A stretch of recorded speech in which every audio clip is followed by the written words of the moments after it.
आज जो है वो हमारा जो टॉपिक है वो है पहला टॉपिक है ऑब्जेक्ट ओरिएंटेड प्रोग्रामिंग का। तो इसमें हमारे पास कुछ मेजर कॉन्सेप्ट्स आते हैं जिसको आज हम डिस्कस करेंगे। पहला जो है वो कॉन्सेप्ट है क्लास का। क्लास जो है वो हमारे पास एक कॉन्सेप्चुअल मॉडल है और इसमें हम कर क्या रहे होते हैं, एक्चुअली हम क्लासिफाई कर रहे होते हैं। और वर्ड क्लास जो है वो क्लासिफिकेशन से निकला है। तो हम क्या कर रहे होते हैं, चीज़ों को कैटेगराइज कर रहे हैं, क्लासीफाई कर रहे हैं। और ऑब्वियसली जब हम क्लासिफिकेशन कर रहे होते हैं तो उसमें कुछ हमारे पास सर्टन एट्रीब्यूट्स आ जाते हैं और उसके सर्टन बिहेवियर्स आ जाते हैं।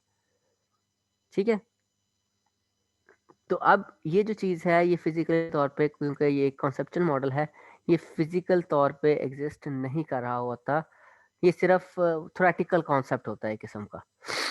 तो इसकी जो फिजिकल इम्प्लीमेंटेशन है उसको हम कहते हैं ऑब्जेक्ट। ठीक है ना, ऑब्जेक्ट स्लैश हम इसको इंस्टेंस भी कह सकते हैं, इंस्टेंस भी कहा जाता है इसको। तो object is the physical form of the class. जब आपका जो क्लास है वो फिजिकली फैल रहा होता है, हम उसको क्या कहते हैं, ये उसका ऑब्जेक्ट है या उसका इंस्टेंस है। अब होता क्या है कि वो जो एट्रीब्यूट्स ऊपर थे हमारे पास, अब वो क्या बन जाते हैं, उसके डेटा मेंबर्स बन जाते हैं। और जो हमारे बिहेवियर्स क्लास के अंदर होते हैं वही चीज़ अब उस ऑब्जेक्ट के क्या बन जाते हैं,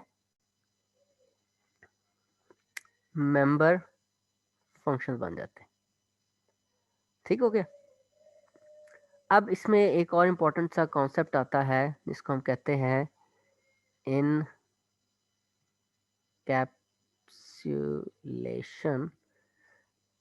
तो इनकैप्सुलेशन में क्या होता है, डेटा हाइडिंग हो रही होती है।